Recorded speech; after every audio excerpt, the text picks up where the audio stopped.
The Science of Getting Rich by Wallace D. Wattles. Narrated by Patia Barnes, www.batiyah.com.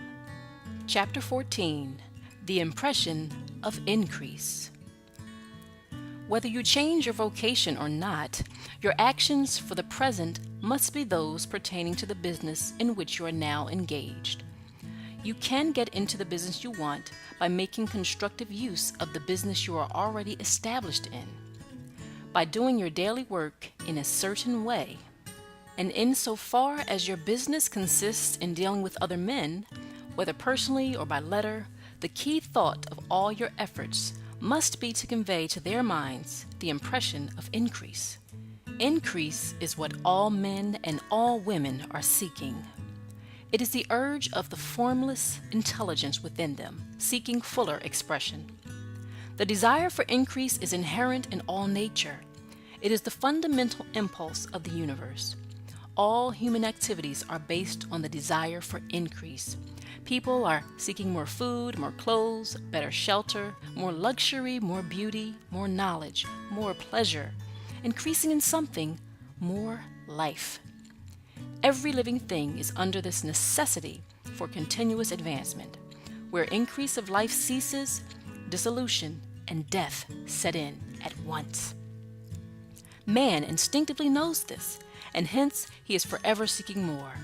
This law of perpetual increase is set forth by Jesus in the parable of the talents. Only those who gain more retain any. From him who hath not shall be taken away even that which he hath. The normal desire for increased wealth is not an evil or reprehensible thing.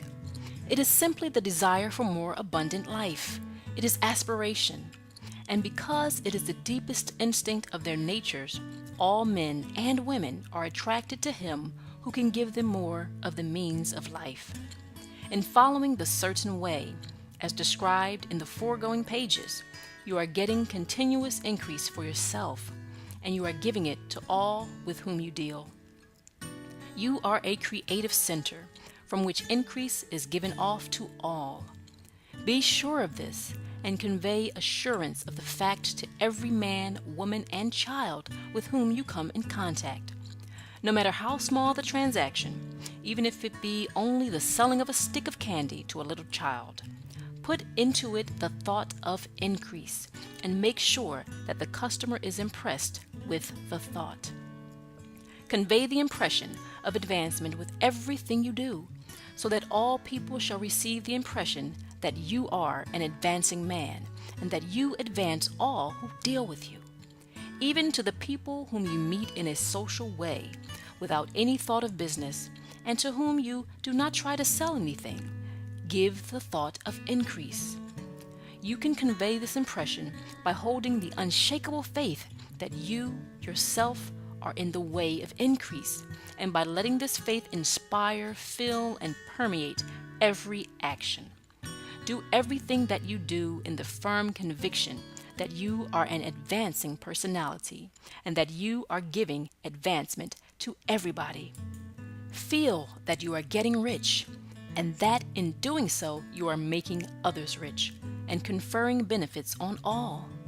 Do not boast or brag of your success or talk about it unnecessarily. True faith is never boastful. Wherever you find a boastful person, you find one who is secretly doubtful and afraid. Simply feel the faith and let it work out in every transaction. Let every act and tone and look express the quiet assurance that you are getting rich, that you are already rich. Words will not be necessary to communicate this feeling to others.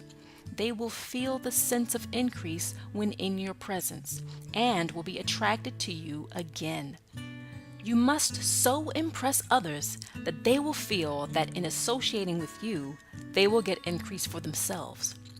See that you give them a use value greater than the cash value you are taking from them. Take an honest pride in doing this and let everybody know it, and you will have no lack of customers. People will go where they are given increase, and the supreme which desires increase in all and which knows all, will move toward you, men and women who have never heard of you. Your business will increase rapidly, and you will be surprised at the unexpected benefits which will come to you. You will be able from day to day to make larger combinations, secure greater advantages, and to go on into a more congenial vocation if you desire to do so. But in doing all this, you must never lose sight of your vision of what you want, or your faith and purpose to get what you want. Let me here give you another word of caution in regard to motives. Beware of the insidious temptation to seek for power over other men. Nothing is so pleasant to the unformed and partially developed mind as the exercise of power or dominion over others. The desire to rule for selfish gratification has been the curse of the world. For countless ages, kings and lords have drenched the earth with blood in their battles to extend their dominions. This not to seek more life for all, but to get more power for themselves. Today, the main motive in the business and industrial world is the same. Men marshal their armies of dollars and lay waste the lives and hearts of millions in the same mad scramble for power over others. Commercial kings, like political kings, are inspired by lust for power. Jesus saw in this desire for mastery the moving impulse of that evil world he sought to overthrow. Read the 23rd chapter of Matthew and see how he pictures the lust of the Pharisees to be called master, to sit in the high places, to domineer over others, and to lay burdens on the backs of the less fortunate.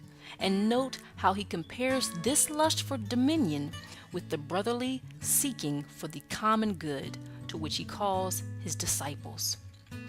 Look out for the temptation to seek for authority, to become a master, to be considered as one who is above the common herd, to impress others by lavish display, and so on.